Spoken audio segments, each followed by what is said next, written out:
मैं आपको फिर से जो है ना ऑनलाइन क्लास में अभिनंदन करता हूँ। मैं एक बहुत इम्पोर्टेंट चीज़ मैं आपको बताने जा रहा हूँ कि आप ऑनलाइन कक्षा से संबंधित किसी प्रकार का इन्फॉर्मेशन आप लेना चाहते हैं, तो doctor SK college of teacher education के वेबसाइट पे जाइए, वहाँ आपको पीडीएफ इन्फॉर्मेशन मिलती रहेंगी।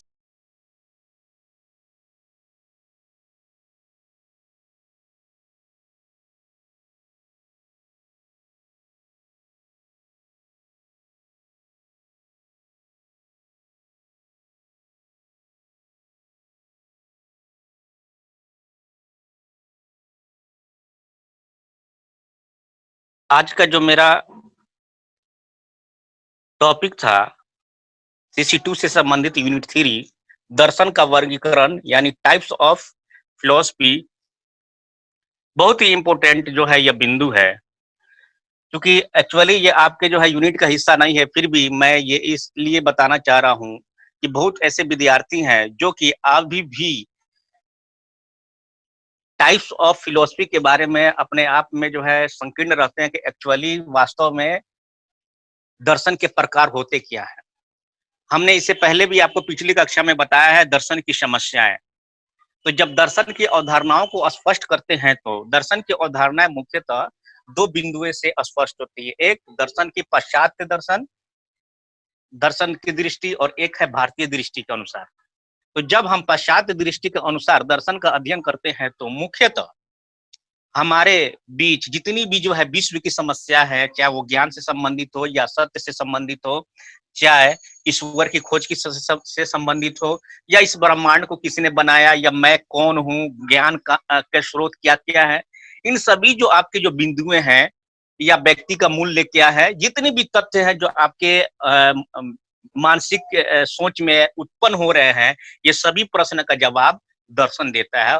और ये एक प्रकार की समस्या नहीं, बल्कि आपके सोच और विचार में ये उत्पन्न होने वाली वो सभी मुख्य बिंदुएँ हैं, जिससे व्यक्ति अपने आप को प्रश्न कर और इस दुनिया के जितने भी ब्रह्मांड हैं, उस सभी से अवगत होता है और चाहता है कि मैं कौन हूँ और साथ-साथ जो है ना मेरा निर्माण कैसे हुआ है, वस्तु क्या है, ये पृथ्वी क्या है, ये विश्व क्या है, क्या ईश्वर को माननी चाहिए या नहीं माननी चाहिए? एक ईश्वर को माननी चाहिए या 2 ईश्वर को माननी चाहिए?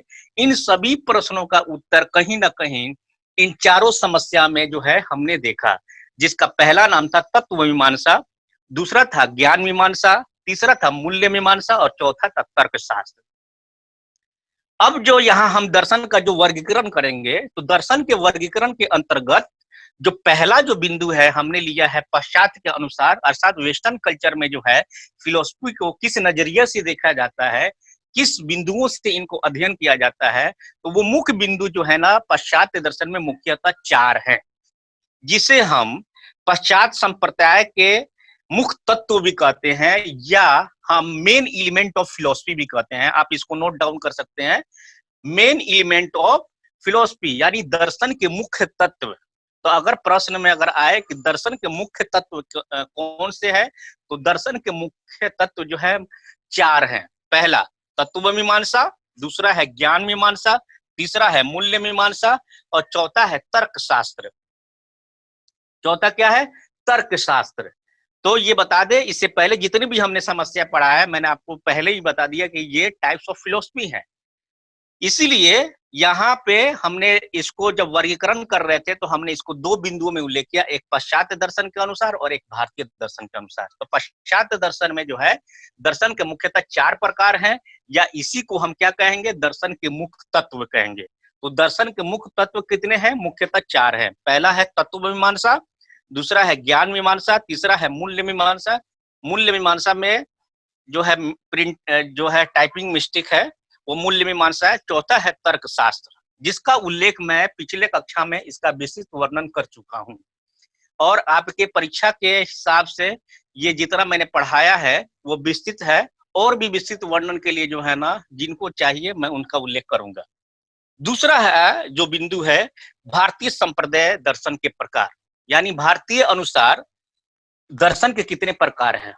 तो मैं जब बता दूं कि जैसे-जैसे दर्शन का जो है उल्लेख होता गया और जब हम पाश्चात्य दर्शन से भारतीय दर्शन के जब अंतर आते हैं, तो मुख्यतः भारतीय दर्शन जो है ना, हम जानते हैं कि सूर्य भारतीय दर्शन जो क्या है, वेदों है। भारत की संस्कृति और सभ्यता वेद पे है, क्योंकि मुख्यतः यहाँ हिंदू धर्म है और हिंदू जो है सनातन धर्म को मानते हैं और सनातन धर्म की बुनियाद वेद पे है। वेद का मतलब जो 4 वेद है, अथर्वा वेद, ऋग्वेद, साम्यवेद, यजुर्वेद, इन चारों वेदों का जो है रस जो है वो दर्शन कहलाता है। जो चारों वेद विश्व के और व्यक्ति के और सामने जितने भी वस्तु हम जो देख रहे हैं या हमारे माइंड में जितने भी ख्यालात आ रहे हैं, ये सभी प्रश्नों का उत्तर कौन देता है? तो वो है आपका वेद। इसलिए भारतीय दर्शन के अंतर्गत जो है वेद की जो है ना बहुत मुख्य भूमिका है। इससे अलग हटकर हम भारतीय दर्शन की कल्पना नहीं कर सकते। इसीलिए हमें पाश्चात्य दर्शन और भारतीय दर्शन में अंतर देखने को मिलता है, क्योंकि पाश्चात्य जो दर्शन है वो मुख्यतः दर्शन की एक्चुअली रीड है, लेकिन जैसे जैसे पाश्चात्य दर्शन भारतीय दर्शन के अंदर आता है या भारतीय संप्रदाय के अंतर्गत आता है, तो ये मुख्य भूमिका वेद पे आधारित हो जाती है। इसलिए इसमें मुख्यतः हम वेद पे आधारित पढ़ेंगे। तो जैसा कि जानते हैं कि भारतीय संप्रदाय के अंतर्गत मुख्यतः 2 प्रकार के लोग हैं। एक वो लोग जो वेद को मानते हैं, एक वह लोग जो वेद को मानते हैं, जिसको हम आस्तिक भी कहते हैं, जिसको हम आस्तिक भी कहते हैं। फिर से मैं रिपीट कर रहा हूँ, वैदिक दर्शन कहें या आस्तिक कहें। वैदिक दर्शन इसलिए कहा है क्योंकि ये वेद को मानते हैं। और दूसरा है नास्तिक दर्शन, यानी इसको हम क्या कहते हैं, अवैदिक दर्शन भी कहते हैं, यानी जो वेद को अधिकतर आम लोगों के ये विचार आता है कि आस्तिक वो होते हैं जो ईश्वर को मानते हैं। अधिकतर लोगों को विचार में ये आता है कि आस्तिक किसे कहते हैं? आस्तिक उसे कहते हैं जो व्यक्ति ईश्वर को मानते हैं, लेकिन यहाँ अलग कॉन्सेप्ट है। वो व्यक्ति जो कि वेद को मानता हो उसे हम आस्तिक कहते हैं। जो वेद के जो है दर्शन को मानता हो उसे हम आस्तिक कहते हैं। यहाँ हम ईश्वर की बात नहीं करेंगे, क्योंकि ईश्वर की जो है रचयिता या ईश्वर का निर्माण ये वेद से जो है निचोड़ रूप में मिलता है, जिसका अध्ययन करेंगे तो आपको मालूम चलेगा। वही चीज को जब हम आते हैं कि वो लोग जो कि वेद को नहीं मानते हैं, उसको हम नास्तिक दर्शन कहते हैं। इसीलिए अवैदिक यानी वैदिक नहीं, यानी जो वेद को नहीं मानते उसे हम क्या कहते हैं? नास्तिक कहते हैं। तो नास्तिक धर्म और आपका अवैदिक दर्शन, ये दोनों जो है एक ही है। इस प्रकार भारतीय संप्रदाय को मुख्यतः 2 प्रकार से बांटा गया। एक है आस्तिक दर्शन या वैदिक दर्शन और दूसरा है नास्तिक दर्शन या अवैदिक दर्शन। अब इसके अंतर्गत हम सभी लोग देखेंगे इसमें और गौर करेंगे। आप एक बार बी कॉलम पे देखिएगा, भारतीय संप्रदाय के अनुसार कि भारतीय दर्शन के वेद का विशेष महत्व है। मैंने स्पष्ट रूप में यहाँ उल्लेखित किया है कि भारतीय दर्शन में वेद का विशेष महत्व है, इसलिए दर्शन का मूल उद्गम वेदों से हुए हैं। फिर भी समस्त भारतीय दर्शन आस्तिक एवं नास्तिक 2 भागों में विभक्त किया गया। जो ईश्वर या वेदों को बातों जैसे न्याय, वैश्विक, सांख्य, ये जो है इसके प्रकार है। अब आइए, अब हम देखेंगे कि जो वैदिक दर्शन है या जो नास्तिक दर्शन है उसके कितने प्रकार हैं। तो वैदिक दर्शन यानी वेदों में जो है मुख्यतः जब हम अध्ययन करते हैं, ये चारों जो है वेद का, चाहे यजुर्वेद हो या सामवेद हो या ऋग्वेद हो या अथर्वा वेद हो, ये चारों जब हम बिंदुओं का उल्लेख करते हैं, जब इसके अंदर अध्ययन करते हैं, तो ये भी वेद जो है विभिन्न विभिन्न संप्रदायों में बढ़ जाता है। ये भी बढ़ जाता है, जिसकी वजह से जो है ना वैदिक दर्शन के अंदर या आस्तिक दर्शन के अंदर भी वाद अलग अलग हैं, विचारे अलग अलग हैं, जिसके वजह से वैदिक दर्शन जो है ना हम इसको भी छोटे छोटे टुकड़ों में हमने बांट दिया। जिसके अंतर्गत जो पहला है मीमांसा। मीमांसा कहें जिसका अर्थ होता है ज्ञान मीमांसा, जो कि हमने जो है इसका अध्ययन हमने पाश्चात्य दर्शन में किया है। दूसरा है न्याय यानी जस्टिस। तीसरा है वैश्विक वैशेषिक और सांख्य, योग और वेदांत। तो ये आस्तिक दर्शन के अंदर जो है मुख्य जो है 6 दर्शन है। और अगला है नास्तिक दर्शन, जिसके अंदर आता है चार्वाक दर्शन। चार्वाक दर्शन कहते हैं यह दर्शन वेदवाह है, जिसके अंतर्गत हम भौतिकी का कल्पना करते हैं। ये भी नास्तिक दर्शन है, अर्थात ये वेद से संबंधित नहीं है। वेद को मानने वाले लोग ऐसे विचार को नहीं मानते हैं। तो चार्वाक दर्शन अर्थात ये वेद वाहक का है, यानी वेद से बाहरी तथ्यों का, विषय वस्तुओं का अध्ययन है, जिसके अंतर्गत जो है भौतिक पदार्थों का जो है मूल विचार के रूप में अध्ययन किए जाते हैं। दूसरा है जो बौद्ध दर्शन, जो सभी लोग आप लोग जानते हैं, बौद्ध दर्शन, और अगला है जैन दर्शन। और इसी चीज का विस्तृत उल्लेख हम अपने विषय वस्तु में पढ़ते हैं। आपके बुक में जो सिलेबस दिया, उस सिलेबस का स्ट्रक्चर बहुत ही जो है नैरो कंसेप्ट में है, जिसकी वजह से स्पष्ट ये नहीं हो रहा था कि दर्शन के मुख्यतः कितने प्रकार हैं। तो मैं फिर आपको बता दूं कि पाश्चात्य दर्शन और भारतीय दर्शन के अनुसार जो है ना इसका वर्गीकरण किया गया, अर्थात पाश्चात्य में लोगों का विचार क्या था और फिर जो है भारत में आते आते उसके विचार किस प्रकार से हुए, इन दोनों बिंदुओं पे ही जो है ना दर्शन का वर्गीकरण किया गया है। तो मैं फिर बता दूं आपको कि पाश्चात्य दर्शन के अंतर्गत मुख्यतः 4 बिंदु हैं। इसे हम क्या कहते हैं, दर्शन के मुख्य तत्व भी कहते हैं। पहला है तत्व मीमांसा, दूसरा है ज्ञान मीमांसा, तीसरा है मूल्य मीमांसा और चौथा है तर्कशास्त्र। उसी प्रकार जो है भारतीय संप्रदाय के अंतर्गत जो है हम फिर जो है इसे आस्तिक और नास्तिक दर्शन में बांटते हैं। और आस्तिक दर्शन के अंतर्गत जो है मीमांसा आता है, दूसरा है न्याय और तीसरा है वैशेषिक और चौथा है सांख्य और फिर पांचवा है योग्य और 6 में है वेदांत। तो इस प्रकार आस्तिक में 6 बिंदु हैं। और फिर है नास्तिक या अवैदिक दर्शन, जिसके अंतर्गत मुख्यतः जो है 3 है। एक है चार्वाक दर्शन, जिसको हम वैदिक वाह दर्शन भी कहते हैं। इसके अंदर हम भौतिक पदार्थों का अध्ययन करते हैं, अर्थात इसमें ईश्वर की कोई भूमिका नहीं है, ईश्वर की रचयिता की कोई बात जो है ना इसमें नहीं कहा गया है। और अगला है बौद्ध दर्शन, जिसके अंदर आप जानते हैं कि बौद्ध दर्शन जो है ना दुख है, दुख का कारण है, निवारण है, ये भी अपना एक दर्शन भी है, साथ साथ ये धर्म भी है। उसी तरह है जैन दर्शन, जैन जो महावीर जो है 24वें जो है इसके अनुयायी थे, उसके अंदर जो है ना इसका अध्ययन विस्तृत रूप से किया गया है। ये भी जो है ईश्वर को नहीं मानते हैं, वेद को नहीं मानते हैं और इसमें भी जो है अष्टक मार्ग दिया गया है, जिसकी वजह से जो है हम अपने मोक्ष की प्राप्ति करते हैं। इन्हीं चीजों का उल्लेख हम विभिन्न प्रकार के बुक में हम देखेंगे। अब देखिए इन जो बिंदुएं हमने जो ऊपर जो उल्लेख किया, अभी ये पूरे जो है चाहे भारतीय संप्रदाय के अनुसार हो,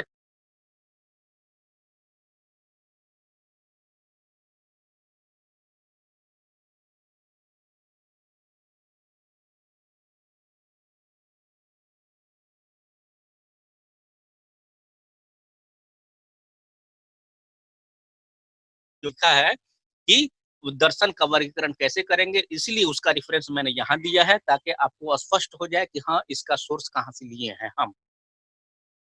तो मैं फिर बता दूं कि दर्शन का वर्गीकरण मुख्यतः आस्तिक दर्शन और नास्तिक, सब लोग जो है ना ग्राफ पे देखेंगे कि दर्शन का वर्गीकरण आस्तिक दर्शन और नास्तिक दर्शन के अंदर है।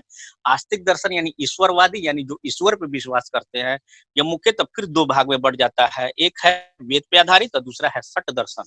और फिर जो है वेद पे आधारित 2 प्रकार के कर्मकांड और ज्ञान कांड। और सट दर्शन के अंदर जो है मुख्यतः है सांख्य, योग, न्याय, वैशेषिक, मीमांसा, अद्वैत। और वही नास्तिक दर्शन के अंदर है आपका चार्वाक और बौद्ध और जैन। इस तरह जो है ना हम देखते हैं कि भारतीय संप्रदाय के अनुसार जो है ना दर्शन के कितने प्रकार हैं। तो ये आपके स्टडी से संबंधित है, अध्ययन से संबंधित है, जिसका उल्लेख आप जो है ना इसका अध्ययन कीजिएगा ताकि जो है आने वाले कल में आपको फायदा दे। अब जो है मैं एक बार सभी लोग को फिर मैं अनम्यूट करता हूं ताकि ये समझ में आया या नहीं, मैं एक बार पूछ लूं सभी लोग से। सभी लोग को समझ में आया? Yes sir. समझ में आया ना कि हाँ दर्शन को कितने प्रकार से बांटा गया है और क्यों बांटा गया है? Yes sir. चलिए, thank you so much. Yes sir. Yes sir. आप देख सकते हैं यहाँ पे जो है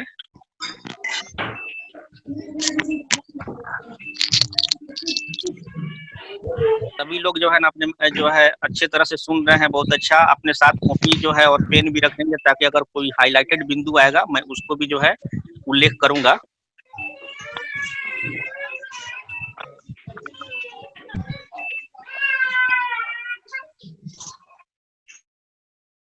आइए, अगला जो बिंदु है शिक्षा के घटक। जैसे कि इससे पहले जब मैं आपका कक्षा ले रहा था तो मैंने जो है ना वहाँ शिक्षा के घटक के बारे में जो है ना बताया था, फिर भी विद्यार्थियों की संख्या कम थी। आज आप सभी जो है ना उपस्थित है ऑनलाइन कक्षा में, इसीलिए शिक्षा और दर्शन में स्पष्ट करते हुए शिक्षा और दर्शन के संबंधों को स्पष्ट करने से पहले आपको यह जानना जरूरी है कि शिक्षा के अंतर्गत मुख्यतः किन चीजों का, किस विषय वस्तु का अध्ययन करते हैं। जब तक आपको स्पष्ट नहीं होगा तब तक जो है ना आप मालूम नहीं कर सकते हैं कि शिक्षा और दर्शन में एक्चुअली अंतर है क्या। तो जैसा कि आप जानते हैं कि शिक्षा जो है एक जीवन पर्यंत चलने वाली प्रक्रिया है, जो व्यक्ति के सर्वांगीण विकास में मदद करता है। विभिन्न प्रकार के जो है शिक्षा शास्त्री या विभिन्न प्रकार के दार्शनिक या मनोवैज्ञानिकों ने शिक्षा का अलग-अलग परिभाषा दिया, परंतु जब उसका विस्तृत रूप से हम उल्लेख करते हैं, तो एक ही जो है शब्दों में जो है परिभाषा को वर्णित कर सकते हैं कि शिक्षा एक ऐसी प्रक्रिया है, जो व्यक्ति के सर्वांगीण विकास में मदद करता हो। यहाँ सर्वांगीण विकास का अभिप्राय क्या है? उसका चरित्र का भी जो है ना विकास हो, उसके जो है मानसिक शक्ति का भी विकास हो, उसके सामाजिक कौशल का भी विकास हो, उसका शारीरिक दृष्टि से भी जो है ना विकास हो, उसका बौद्धिक दृष्टि से भी विकास हो, उसका ज्ञानात्मक दृष्टि से उसका विकास हो, उसके कौशलात्मक दृष्टि से विकास हो, यानी चौमुखी विकास। तो शिक्षा के एक ही शब्दों में हम कह सकते हैं कि शिक्षा एक ऐसी प्रक्रिया है जिससे व्यक्ति के सर्वांगीण विकास होते हैं। लेकिन शिक्षा के जब तक घटकों को नहीं समझेंगे तो आप स्पष्ट नहीं कर पाएंगे कि आखिर हमारा विकास कैसे होता है। व्यक्ति का विकास में तो होगा, लेकिन ये किन कारणों से हो रहा है, आखिर हम शिक्षा में क्या अध्ययन करें। इसीलिए शिक्षा के परिभाषा को स्पष्ट करने के बाद हमें प्रश्न उठता है कि आखिर ये शिक्षा के अंदर हम किन बिंदुओं का अध्ययन करते हैं। इसीलिए इसी का नाम है शिक्षा के घटक, यानी कंपोनेंट ऑफ एजुकेशन। इसे हम एलिमेंट ऑफ एजुकेशन भी कहते हैं। शिक्षा के तत्व कहेंगे या शिक्षा के घटक, दोनों बात बराबर है। तो शिक्षा के घटक कहें या शिक्षा के जो है तत्व कहें, इन बिंदुओं के से द्वारा उल्लेखित होता है। तो पहला बिंदु क्या है? शिक्षा के लक्ष्य और उद्देश्य। कोई भी अगर आप एजुकेशन ले रहे हैं, किसी भी स्तर का एजुकेशन ले रहे हैं, तो जब तक आपका उद्देश्य क्लियर नहीं होगा, जब तक आपका लक्ष्य क्लियर नहीं होगा, तब तक आप उस रास्ते पे चल नहीं सकते हैं। जैसे सभी विद्यार्थी बीएड के हैं, बीएड के अपने लक्ष्य हैं। बीएड 2 साल का कोर्स है और आपके पास लक्ष्य है कि हाँ, बीएड को जो है ना अच्छे से अच्छे जो है अपने ज्ञान को बढ़ाकर, कौशल को बढ़ाकर, बोधात्मक शक्ति को बढ़ाकर, मानसिक शक्ति को बढ़ाकर हम अच्छे से अच्छे मार्क्स से उत्तीर्ण करें, ताकि भावी जीवन में जो है हम एक अच्छे शिक्षक बन जाए, विश्व व्यापक शिक्षक बने, ताकि हमारा भी जो है ना विकास उसी तरह हो जिस तरह आने वाला कल का विकास होगा। तो इस तरह जो है हमारे मानसिक जो है दृष्टि से हमें सोचना होगा कि हाँ, आखिर जो है जो हम शिक्षा प्राप्त कर रहे हैं उसका उद्देश्य क्या है। इसीलिए पहला जो बिंदु है शिक्षा का लक्ष्य और उद्देश्य। अगर किसी भी कोई भी कार्य आप कर रहे हैं और आपका उद्देश्य स्पष्ट न हो, लक्ष्य स्पष्ट न हो, तो फिर वो कार्य विहीन हो जाएगा। आप उसके उद्देश्यों की प्राप्ति नहीं कर सकते, आप भटक जाएंगे। इसीलिए सबसे पहला कंपोनेंट है शिक्षा के लक्ष्य और उद्देश्य।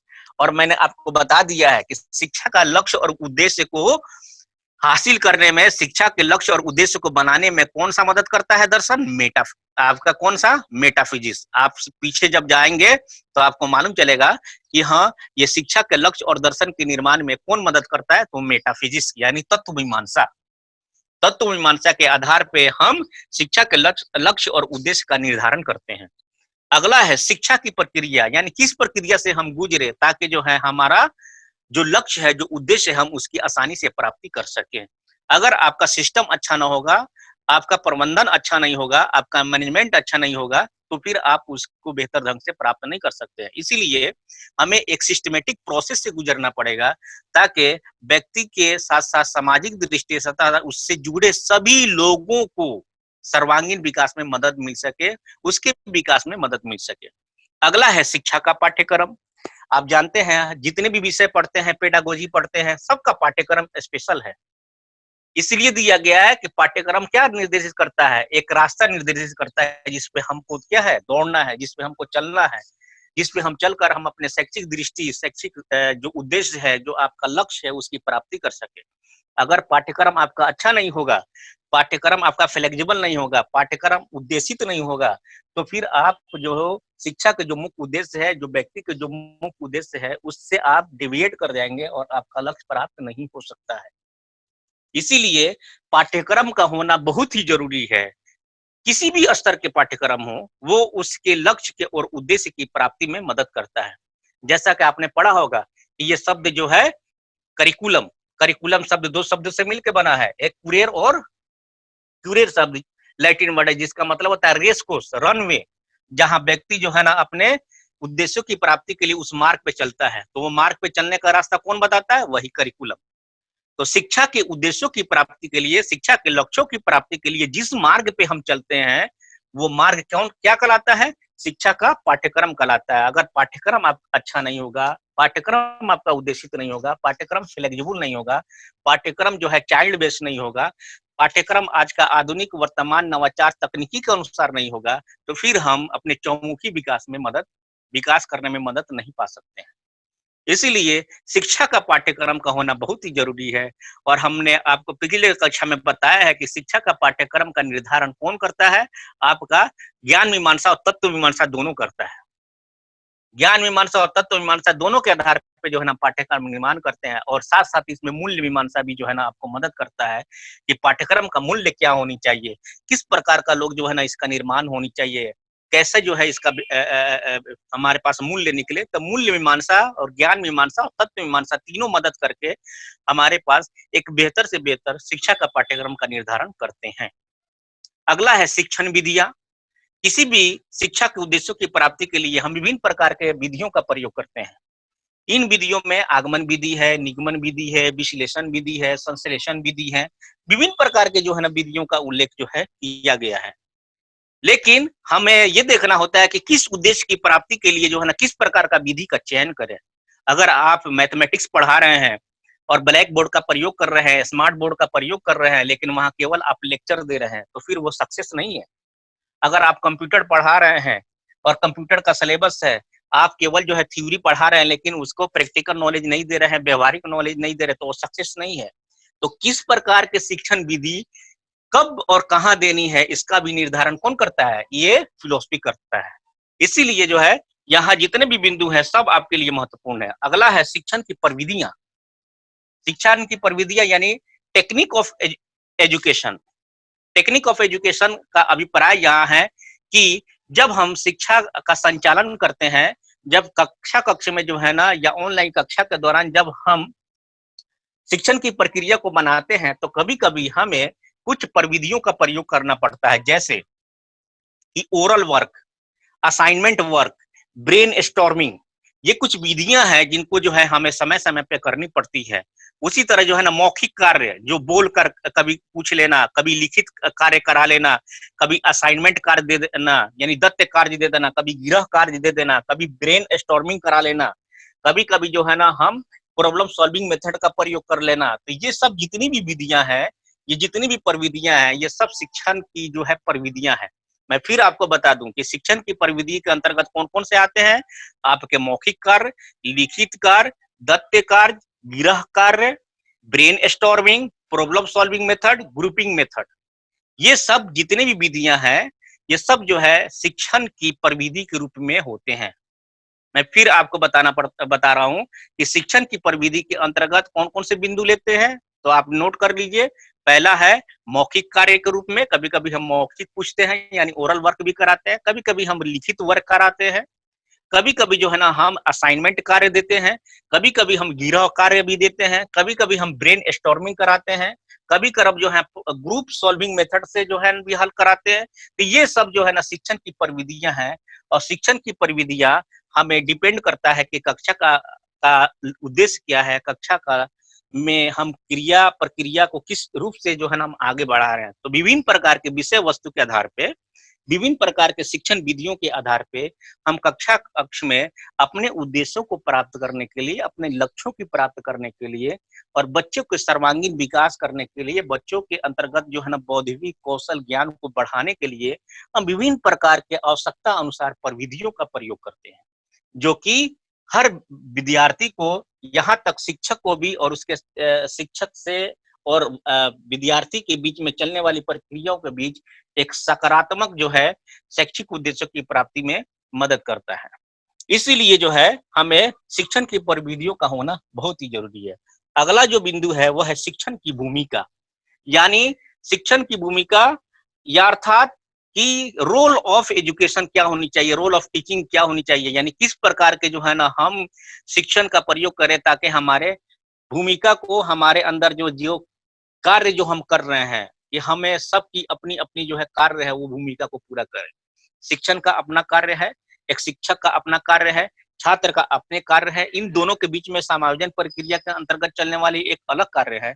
इन कार्य को जो है ना बेहतर बनाने के लिए हम शिक्षण की भूमिका का भी निर्वहन करते हैं, ताकि जो है शिक्षण प्रक्रिया भी बेहतर चले और शैक्षिक उद्देश्यों की हम आसानी से प्राप्त कर सके। इसका भी निर्धारण जो है ना हम दर्शन के अनुसार करते हैं। अगला है शिक्षा का प्रबंधन। शिक्षण एक व्यापक प्रक्रिया है। शिक्षण को जो है एक सीमित जो है दायरे में बांधना सही नहीं है, और व्यापक दृष्टि से जब हमारे पास शैक्षिक उद्देश्य एक सर्वांगीण विकास करना है, इसके लिए हम अच्छे प्रबंधन की जरूरी है, ताकि हम शैक्षिक उद्देश्यों की प्राप्ति कर सके। और ये शैक्षिक प्रबंधन की प्राप्ति के लिए हमें दर्शन का मदद लेना होता है। अगला है शिक्षा का मूल्यांकन। शिक्षण प्रक्रिया के अंतर्गत कोई विद्यार्थी ने या कोई शिक्षक ने किस हद तक बच्चे को पढ़ाया है, और कक्षा में विद्यार्थी किस हद तक सीखे हैं, इन दोनों की प्रक्रियाओं को जानने के लिए हमें मूल्यांकन प्रक्रिया से होकर गुजरना पड़ता है, जो कि निदानात्मक मूल्यांकन भी हो सकता है, संरचनात्मक मूल्यांकन भी हो सकता है, या योगात्मक मूल्यांकन भी हो सकता है, या स्थानिक मूल्यांकन भी हो सकता है। इस तरह जो है ये जो 8 बिंदुओं मैंने जो उल्लेख किया शिक्षा के घटक, अर्थात शिक्षा के लक्ष्य उद्देश्य क्या है, शिक्षण की प्रक्रिया क्या है, शिक्षा का पाठ्यक्रम क्या है, कौन सी शिक्षण विधियां का प्रयोग कर रहे हैं, कौन सी शिक्षण की प्रविधियां हैं, शिक्षण की भूमिका क्या हो रही है, शिक्षण का प्रबंधन क्या है, शिक्षा का मूल्यांकन क्या है, इन सभी का अध्ययन एक शिक्षा के अंदर होता है। और इन सभी बिंदुओं का उल्लेख कौन करता है? दर्शन करता है। इन सभी बिंदुओं का उल्लेख कौन करता है?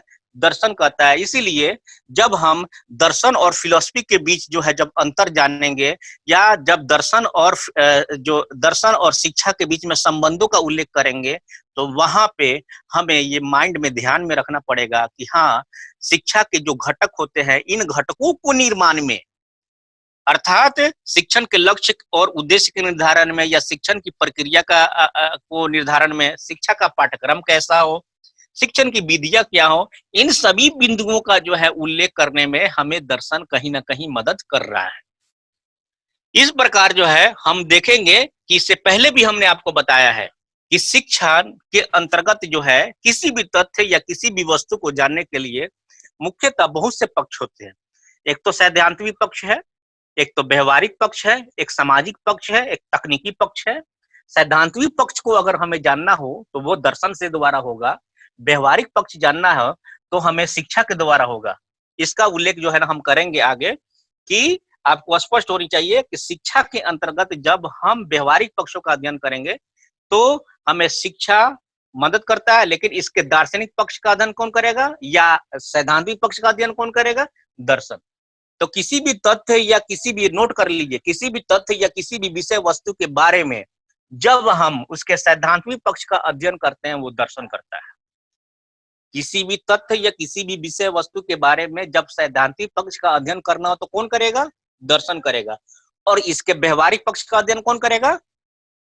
इसके व्यवहारिक पक्ष का अध्ययन शिक्षा करेगा। इससे पहले मैंने बताया है कि शिक्षा के व्यवहारिक पक्ष का अध्ययन मनोविज्ञान करता है, लेकिन तथ्य या विषय वस्तु के बारे में दर्शन के व्यवहारिक अध्ययन में कौन मदद करता है? शिक्षा करता है। उसी तरह इसका तकनीकी भाग कौन करता है? आईसीटी करता है। उसी तरह सामाजिक भाग कौन करता है? समाजशास्त्र करता है।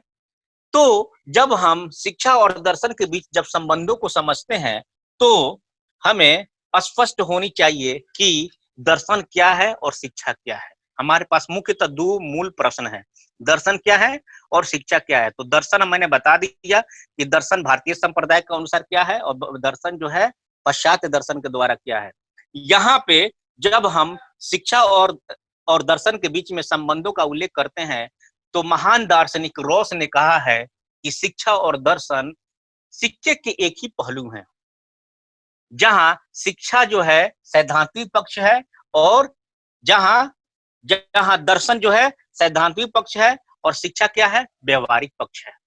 तो इन तथ्यों का उल्लेख जो है हम रॉस महोदय ने इसको और से स्पष्ट कर दिया, और फिर आगे उल्लेखित करता है कि जहां शिक्षा के अंतर्गत विभिन्न तथ्यों का अध्ययन करते हैं, अगर उसका प्रश्न का उत्तर ना मिले, और जहां शिक्षा का अध्ययन एंड होता है, फिर वहीं से दर्शन शुरू हो जाती है। आप एक बार और समझ लीजिए, किसी भी तथ्य या किसी भी वस्तु के बारे में जब उसका सैद्धांतिक पक्ष का अध्ययन करते हैं, उसको हम दर्शन कहते हैं, वो दर्शन के द्वारा किया जाता है। लेकिन दर्शन के व्यवहारिक पक्ष का अध्ययन कौन करेगा? शिक्षा करेगा। एग्जाम्पल के तौर पे अगर किसी शोरूम में थ्योरी बन गया कि आपका हीरो होंडा का जो मोटरसाइकिल है वो 60 किलोमीटर से माइलेज देता है, तो ये एक थ्योरी है किसका, वो शोरूम का। लेकिन इसका व्यवहारिक पक्ष क्या है, जब रोड पर जब हम जाते हैं और उसका अनुमान लगाते हैं, जब हम गाड़ी चलाते हैं अपने व्यवहारिक रूप से, अगर वहां देता है या नहीं देता है, तब वहां प्रश्न उठ जाता है शिक्षा का कि हाँ नहीं हमने बाइक चलाया और ये माइलेज नहीं दे रहा, तो वो आपकी शिक्षा है। लेकिन उसकी थ्योरी का निर्माण जो दिया कि शोरूम में कि इसका 60 किलोमीटर के हिसाब से वो माइलेज देता है, तो ये इसकी थ्योरी पोर्शन है जो कि दर्शन है। लेकिन उसका जो टेस्टिंग कहाँ करेंगे, हम रोड पे करते हैं, जो कि वो शिक्षा है। उसी प्रकार जो है जितने भी सिद्धांत हम पढ़ते हैं वो हमारे लिए क्या है, वो एक थ्योरी है, जिसका जो है उसका सही है या गलत है वो कब मालूम चलेगा, जब हम उसको शैक्षिक दृष्टि से व्यवहारिक रूप से अपने रोजमर्रा की जिंदगी में हम जब उसको ढालते हैं, वो हमारे व्यवहार के लिए बेहतर है या नहीं, वो कौन बताता है, शिक्षा बताता है। क्योंकि शिक्षा का संबंध शिक्षण से है, और शिक्षण किसे कहते हैं, व्यवहार में परिवर्तन को हम क्या कहते हैं, अधिगम कहते हैं। अधिगम कब होता है, अधिगम होता है व्यवहार में परिवर्तन से। तो जब व्यक्ति के व्यवहार में परिवर्तन होता है तो वो कहलाता है शिक्षण। तो इसीलिए जो है जब हम व्यवहारिक पक्ष का अध्ययन करते हैं तो वो कहलाता है शिक्षा, लेकिन जब उसके सैद्धांतिक पक्ष का अध्ययन करते हैं तो क्या कहलाता है, वो उसे हम दर्शन कहते हैं। और दर्शन की जो सीमाएं हैं वो क्या है, अनंत है, जिसका जो है कोई इंड नहीं है। लेकिन शिक्षा के जो है सीमाएं हैं, अगर शिक्षा के अध्ययन करते हैं और उसका प्रश्न नहीं मिलता है जवाब, यानी शिक्षा का अध्ययन में जहां इंडिंग होती है और देखते हैं कि इसका कोई समस्या नहीं है, कोई अध्ययन नहीं है, कोई अगला जवाब नहीं है, तो उसका जवाब कौन देता है, दर्शन देता है। और दर्शन किस हिसाब से देगा, दर्शन या तो पश्चात के हिसाब से देगा या तो भारतीय संप्रदाय के अनुसार देगा। भारतीय संप्रदाय के अनुसार देगा या पश्चात के अनुसार। पश्चात के अनुसार में कौन कौन से बिंदु हैं, एक है तत्व मीमांसा, दूसरा है ज्ञान मीमांसा, अगला है मूल्य मीमांसा और तर्कशास्त्र। अर्थात उसके जवाब कौन देगा, पश्चात दर्शन से भी मिल सकता है, या अगर भारतीय संप्रदाय के अंदर है तो उसका जवाब कौन देगा, जो हमने इसमें विस्तृत रूप से उल्लेख किया है, इसमें विस्तृत रूप से उल्लेख किया है। तो इसीलिए मैंने एक प्रश्न आपको दिया था, गौर से सुनिएगा। हमने आपको एक प्रश्न दिया था कि शिक्षा और दर्शन सिक्के के एक ही पहलू हैं, इसके विस्तृत वर्णन करें। अर्थात ये प्रश्न क्या बताता है कि शिक्षा और दर्शन का जो है अध्ययन, जब एक सिक्का देखिए, गौर से देखिएगा सिक्का को, सिक्का जब देखते हैं तो एक तरफ हेड होता है, दूसरी तरफ क्या होता है, टेल। उसी तरह एक तरफ दर्शन है, दूसरी तरफ क्या है, शिक्षा है। एक तरफ दर्शन और एक तरफ शिक्षा, लेकिन उस सिक्के की एक मोटाई होती है, एक सिक्के की क्या है, मोटाई है, वो मोटाई दोनों में कॉमन है, यानी वो हेड के लिए भी काम करेगा और टेल के लिए भी काम करेगा। तो जब हम शिक्षा और दर्शन का जब अध्ययन करते हैं तो शिक्षा का सैद्धांतिक पक्ष दर्शन के अंदर चला जाता है, और शिक्षा का जो दर्शन का व्यवहारिक पक्ष है वो शिक्षा के अंदर चला जाता है, जो आपस में एक कॉमन संबंध रखते हैं। वो कॉमन संबंध का उल्लेख जो है मैं इस प्रकार से किया हूं। जैसे देखेंगे, सैद्धांतिक पक्ष क्या है, आपका दर्शन है, और गतिशील पक्ष व्यवहारिक पक्ष कौन है, शिक्षा है। गौर से देखिएगा, दर्शन के अंदर मैंने दिखाया है कि सैद्धांतिक पक्ष कौन सा है, आपका दर्शन है, और इसका व्यवहारिक पक्ष कौन सा है, शिक्षा है। और शिक्षा क्या है, गतिशील प्रक्रिया है जो हमेशा चलती रहती है, और शिक्षा उसी को कहते हैं जब तक हमारा व्यवहार में परिवर्तन न हो। इसीलिए व्यवहारिक पक्ष का अध्ययन कौन करता है, शिक्षा, और उसका सैद्धांतिक पक्ष का अध्ययन कौन करता है, दर्शन। अब आएंगे अगला पॉइंट में हम देखेंगे, जिसका विस्तृत उल्लेख हमने जो है ना पिछली क्लास में किया है कि दर्शन और शिक्षा में क्या संबंध है। तो हमने देखा है पश्चात के अनुसार कि दर्शन मुख्यतः 4 प्रकार के होते हैं, तत्व मीमांसा, ज्ञान मीमांसा, मूल्य मीमांसा, तर्क मीमांसा। और शिक्षा के घटक के अंदर मुख्य बिंदु ये हैं, शिक्षण प्रक्रिया, उद्देश्य, पाठ्यक्रम, विधियां, प्रविधियां, शिक्षक छात्र भूमिका और विद्यालय अनुशासन। तो यहाँ हम गौर करेंगे तत्व मीमांसा से हमें क्या क्या फायदा मिल रहा है।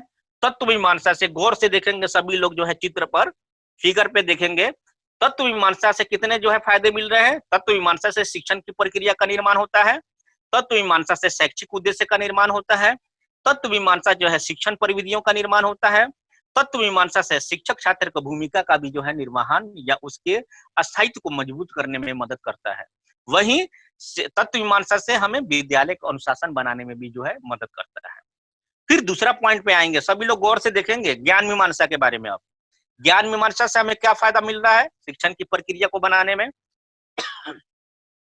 ज्ञान मीमांसा से दूसरा फायदा क्या है, शैक्षिक उद्देश्यों को निर्धारण करने में। ज्ञान मीमांसा से तीसरा फायदा क्या है, पाठ्यक्रम के निर्माण करने में। ज्ञान मीमांसा से चौथा फायदा क्या है, आपका विद्यालय के अनुशासन करने में।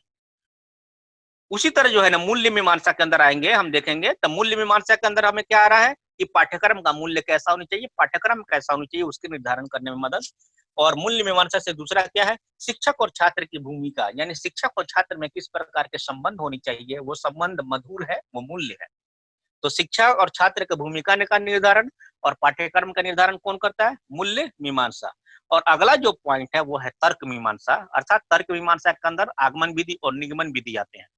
तो तर्क मीमांसा के अंदर क्या फायदे हैं कि तर्क मीमांसा से हम शिक्षण की प्रक्रिया का निर्धारण करते हैं, तर्क मीमांसा से हम पाठ्यक्रम का निर्धारण करते हैं, और तर्क मीमांसा से विद्यालय अनुशासन को बनाए रखते हैं। तो इस प्रकार जो है ना ये दोनों के बीच में जो है ना हमने ग्राफिक रिलेशन देखा। तो आप इस तरह समझ सकते हैं कि शिक्षण के जितने भी बिंदुए हैं और सबका उत्तर कौन देता है, दर्शन देता है। वो किसी ना किसी समस्याओं के से संबंधित होगा, वो समस्याओं का हल कौन करता है, दर्शन करता है। किस रूप में, या तो तत्व मीमांसा के रूप में, या तो ज्ञान मीमांसा के रूप में, या तो मूल्य मीमांसा के रूप में, या तो तर्क मीमांसा के रूप में। सभी को समझ में आया होगा जहां तक जो है ना मुझे उम्मीद है। तो इस तरह जो है ना हमने देखा है कि शिक्षा और दर्शन में क्या संबंध है। अगली कक्षा में हम इसके बारे में विस्तृत वर्णन करेंगे। उससे पहले मैं आप सभी लोग से जो है ना फीडबैक ले लूं। मैं अनम्यूट कर, हेलो सर। सभी को समझ जी। सर। ये